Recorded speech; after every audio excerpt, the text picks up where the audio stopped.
Hello everyone, in this episode of fixing this absolutely disgusting Mazda 3, it's time to finally clean this thing inside and out. So let's get to it. Beyond getting rained on a few times, this Mazda has not been washed in over 2 years, and it is disgusting.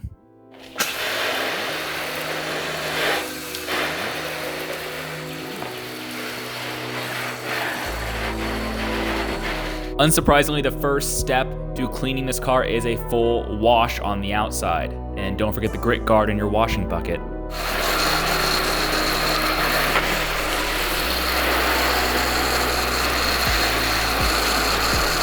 Don't let that cloudy weather fool you. Despite the overcast, cloudy day making this thing look better than it truly is, even after a wash, the car looked terrible.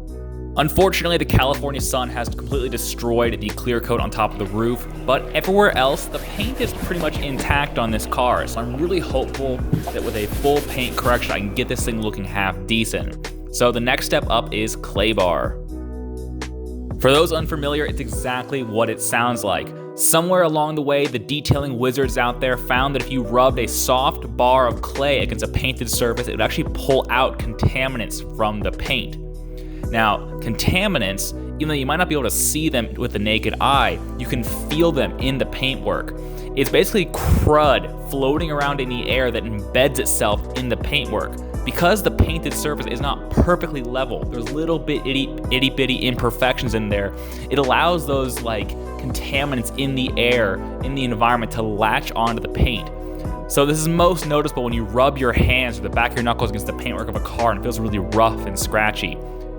By clay barring the car, it should feel smooth as glass after you're done. It's as simple as wetting the surface down and rubbing the clay bar back and forth with a nice gentle motion. Now, normally clay bar has a nominal effect on the way paint looks. It usually just makes it feel better, and it's really just a prep stage for polishing or waxing.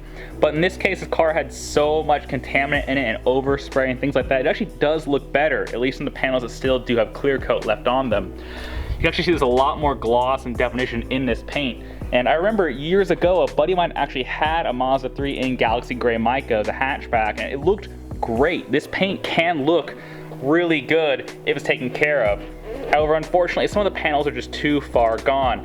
The roof panel has experienced total clear coat failure, so I can't really do too much about this, at least at home. However, there are certain horizontal facing panels, the ones that get the most sun exposure, like the roof, the hood, and the trunk. If you look at the trunk, it is hazy, it's oxidized, but there's still clear coat left there, and same with the hood. So I'm hopefully gonna be able to polish some amount of clarity back into this panel. But let's pull this in the garage and see what we can do.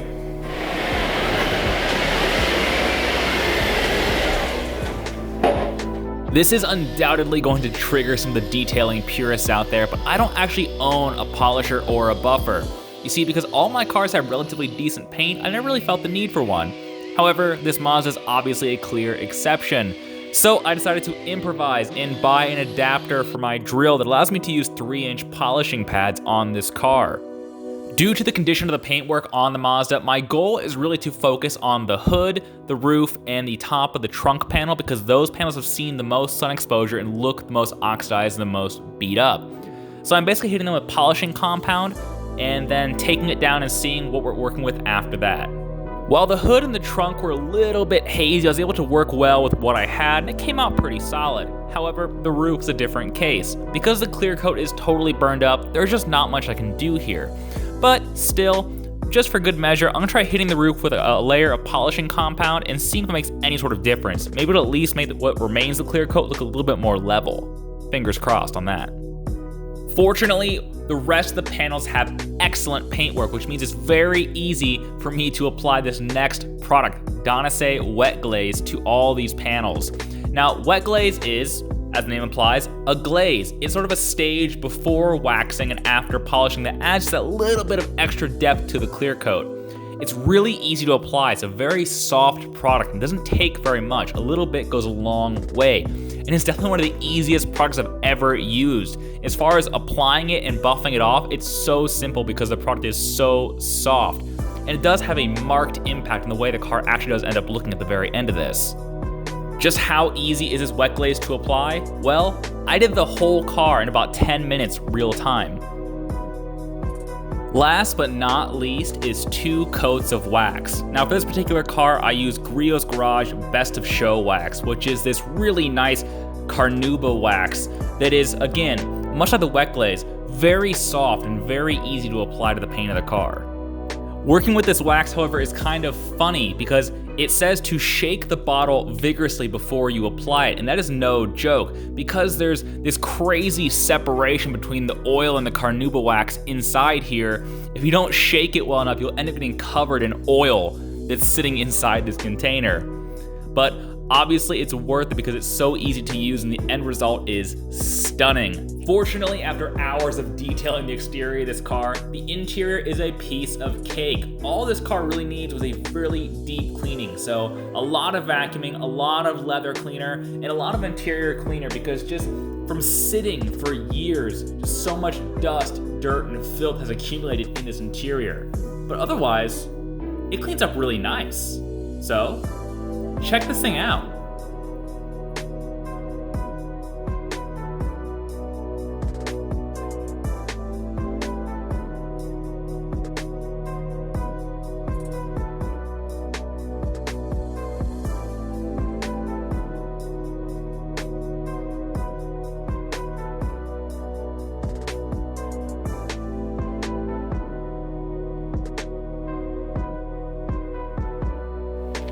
It's been a busy day with the Mazda 3. The interior is now inhabitable. The exterior is better, other than of course the front bumper and the lights and the wheels.